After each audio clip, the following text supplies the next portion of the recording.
Festival Gastronômico e Cultural de San Genaro. Iniciamos nossas transmissões nessa noite de sábado e eu converso logo na abertura aqui do programa, né, com o Leonardo Melo, que é sommelier. Leonardo, gratidão pela participação conosco aqui, por ceder um pouquinho do tempo para falar sobre vinhos. Boa noite. Olá, boa noite. Muito obrigado, viu? Agradeço a oportunidade aqui na TV, tá bom?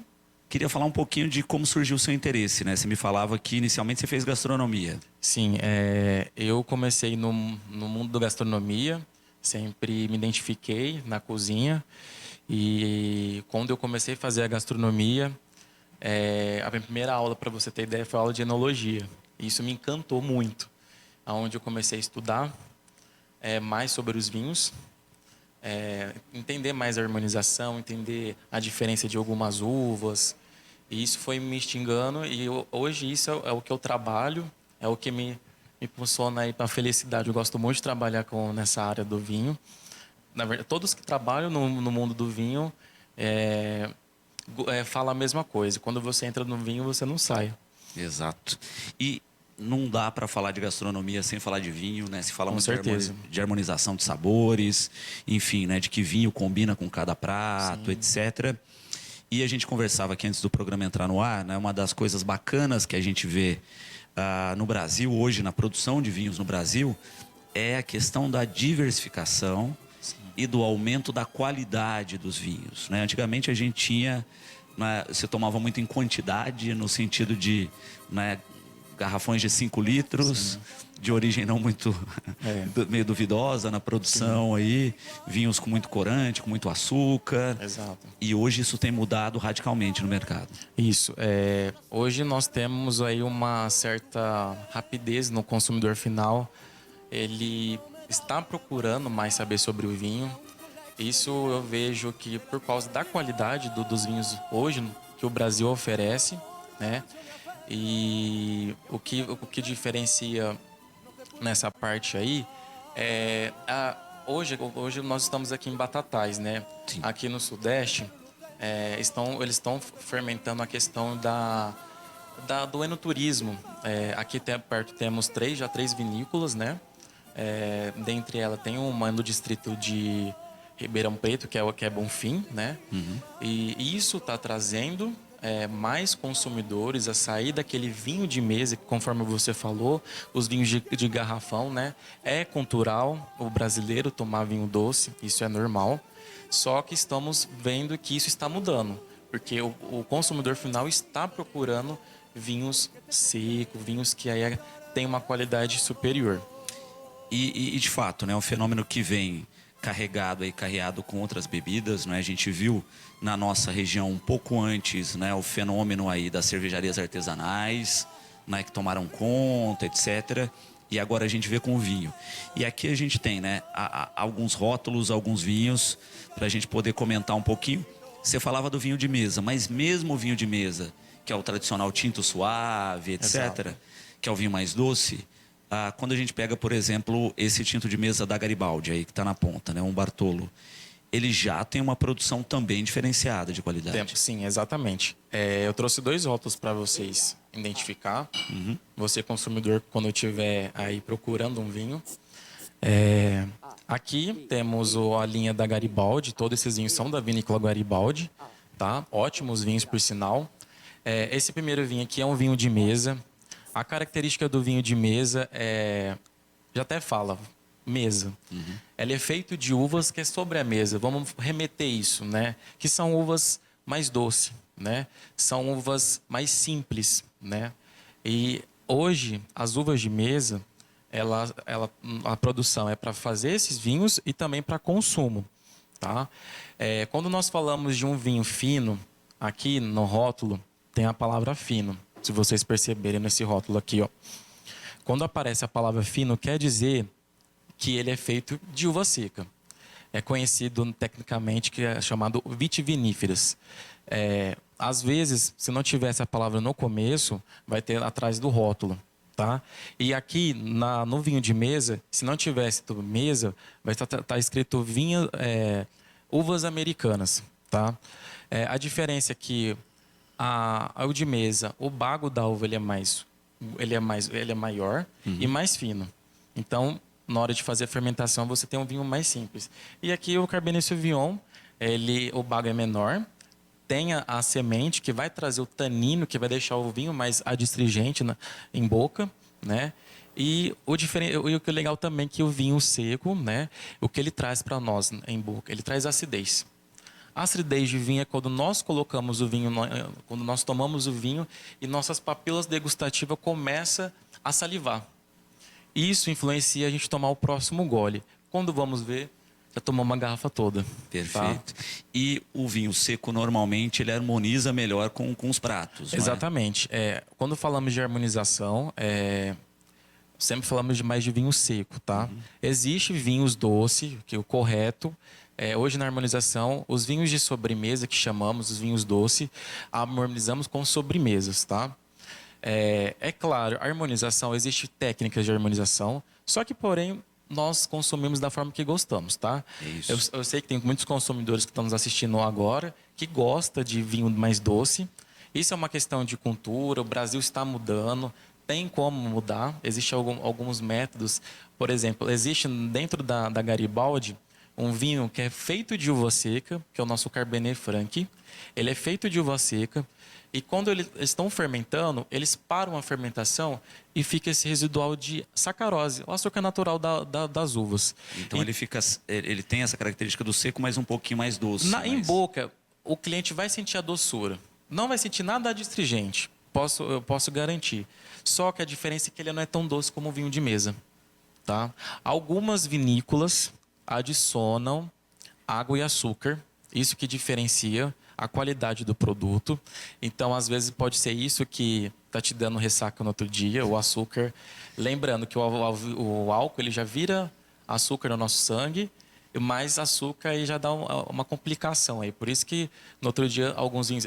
A gente pode... Nós falamos, assim, dos vinhos da Garibaldi, a qualidade. Eles prezam pela qualidade. Até um vinho de mesa, que tem tanta qualidade, ele é um vinho que tem uma doçura equilibrada e não é tão doce. É isso que todos os clientes passam para a gente, tá? Justamente porque não adiciona açúcar, não adiciona outros ingredientes. A gente tem, infelizmente, ainda vinhos com corantes, etc., que não são naturais. E que, lógico, o organismo vai sentir isso, vai bater diferente. Exatamente. Né? E aí a gente cai nos espumantes, não é? Antes de chegar nos espumantes, eu queria tirar uma dúvida. Você tem falado de uva seca, não é? Sim. O que caracterizaria essa uva seca? Não é que ela é seca como uma uva passa? Exatamente. Na verdade, é só um nome que nós falamos, tá? Como eu falei, uvas secas, quando tiver vinho fino, quer dizer que é feito de uvas secas. Essas uvas, se você pegar uma uva na cepa, no parreiral, elas são doces. Só que acontece, quando eles vão fermentar, eles fermentam tudo. Todo o açúcar... o que é um vinho? O vinho é um fermentado da uva. Semente, exatamente. casca, exatamente. A levedura ela vai se alimentar desse açúcar, ele vai transformar em álcool. E o que diferencia? Quando fazem a fermentação, eles fermentam todo o açúcar. Tá? A bactéria, a levedura, ela transforma tudo em... Ela se alimenta tudo, entendeu? Vai fazer o processo de transformar em álcool, isso aí. Aí, em boca, o vinho seco, ele é mais adstringente. Para vocês terem ideia, lembra daquela banana verde? Isso. Quando nós comemos e que está amarrando a boca, é isso que traz um vinho seco. Eu não gosto de vinho seco, eu não gosto de vinho... Tem muitos clientes que falam que eu não gosto de vinho amargo. Mas não é amargo, ele é seco, ele é adstringente. Esse vinho é o vinho que faz bem para a saúde, tá? Porque ele tem componentes o tanino, né? Esse tanino é o que faz bem para todos os médicos nos informam. Ele tem o ácido graxo que ajuda aí nessa questão abaixar o colesterol. Por isso que tem muito médico que pede para tomar um cálice todo dia, porque existe vários estudos mostrando essa característica que mostra aí pro consumidor final, tá? Tem elementos antioxidantes, é por isso que muitas vezes o pessoal usa até na indústria estética, né? Exatamente. Etc. Tem muita gente usando semente de uva em alguns componentes de suplementos, isso é muito interessante, tá? Basicamente o vinho seco é isso. Em boca ele vai amarrar mesmo. O que é legal, a acidez vem trazendo o famoso água na boca. E isso faz que possamos tomar o próximo gole. E é uma coisa de costume. Eu não gosto de vinho seco. Mas existe... Quando falamos de vinho, nós falamos... analisamos um rótulo, esse aqui, por exemplo. Aqui temos uma informação. Aqui, se você olhar, aqui está escrito o nome da uva, Cabernet Sauvignon, tá? A rainha das uvas. Sempre falo o nome da vinícola, que é muito interessante, porque quando nós conhecemos a vinícola, sabemos a referência da qualidade. É o que nós buscamos. Todas as pessoas buscam a qualidade. Quando falamos de uva, cada uva ela tem uma característica. Um vai ter mais tanino e mais acidez, outras vão ter menos tanino e uma acidez legal. Existem vinhos como Pinot Noir, que é uma uva mais leve, que não vai amarrar tanto em boca, tá? A Cabernet Sauvignon é uma uva que tem um tanino legal, tá? Tudo depende do processo. Se ele for jovem, ele é muito frutado. Se passa por barrica de carvalho, o amadurecimento em carvalho, isso vai se diferenciar bastante, tá? Perfeito. Esse vinho, especialmente, que vai aparecer na tela agora, ele é o primeiro varietal do Brasil. Varietal é quando ele é feito 100% de uma uva só, tá? Ele tem um custo-benefício muito importante, não é um vinho tão alcoólico, o que também, às vezes, em boca, o álcool, ele sobressai. Então, às vezes, as pessoas vão tomar e falam, nossa, tá amarrando muito. Só que é por causa também, às vezes, o vinho é um pouco alcoólico, tá? Sempre eu falo para os clientes, deixa o vinho aberto, que ele vai dar uma leve decantada, né? O primeiro gole, às vezes, ele é difícil mesmo, mas vai firme. Vai lá que vai dar certo, porque depois o próximo gole fica mais... A gente fala que a boca fica até boca doce. Exato. E de fato é isso, né? A gente também, quando a gente fala de gastronomia, também nesse sentido, a gente sabe que a alimentação também é um hábito cultural, não é? Sim. Um exemplo que eu sempre dou, há uns 20 anos, você falar de comida japonesa no Brasil era raro, não é? Sim, quem comia, quem encarava, etc. As pessoas foram quebrando o tabu, foram experimentando e hoje a gente tem aí, né, uma legião de pessoas que adoram, que aprenderam a saborear. É a mesma coisa com os vinhos. Sim, tem uma influência, sim. Hoje as pessoas, quando elas vão procurar algo para comer, sempre pensam na harmonização. Sim. Existem técnicas de harmonização, tá?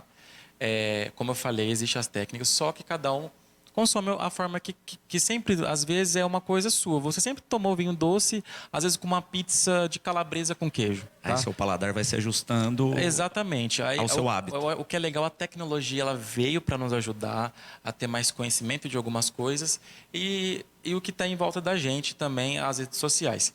Falando sobre harmonização...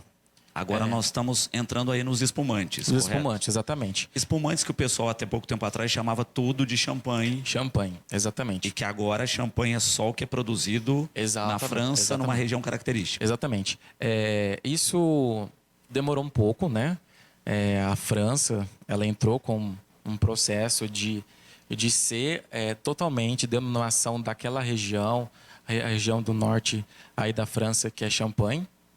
Tá? Só pode ser chamado de champanhe todo o espumante que é feito do método Champenoise. E Champenoise, que vem dessa região. A diferença do champanhe, né? Só pode ser chamado de champanhe todo o espumante que é feito do método Champenoise, né? E todo o espumante que é feito no norte da França, né? Que é chamado champanhe. Tá? Temos aqui alguns exemplos de espumante, tá? Dentre eles da Vinícola Garibaldi. São espumantes que estão assim no mercado há muito tempo pela sua qualidade e já ganharam vários prêmios, tá? Ele está sendo exportado aí para alguns países, tá? Esse daqui, por exemplo, é o espumante Prosecco, tá? Quando você, consumidor, chegar no mercado e ouvir a palavra brut, tem uma palavra chamada brut, quer dizer que ele é um espumante seco, tá? Ele tem aquela pegadinha a mais na língua. Lá. Exatamente. O espumante ele pode ser feito tanto com uvas brancas como uva tinta. Por exemplo, em champanhe se usa muito o Pinot Noir, que é uma uva tinta, tá? Aqui como eu disse a vocês, ele é o Prosecco, que é uma uva italiana, se difundiu muito em outros países e chegou no Brasil. Foi adaptada ao nosso solo. Exatamente. A diferença basicamente é que o nosso ele é mais leve, tá? Aqui temos também outro espumante que é lançamento da Garibaldi, tá? Vocês ainda não vão encontrar em alguns lugares, tá?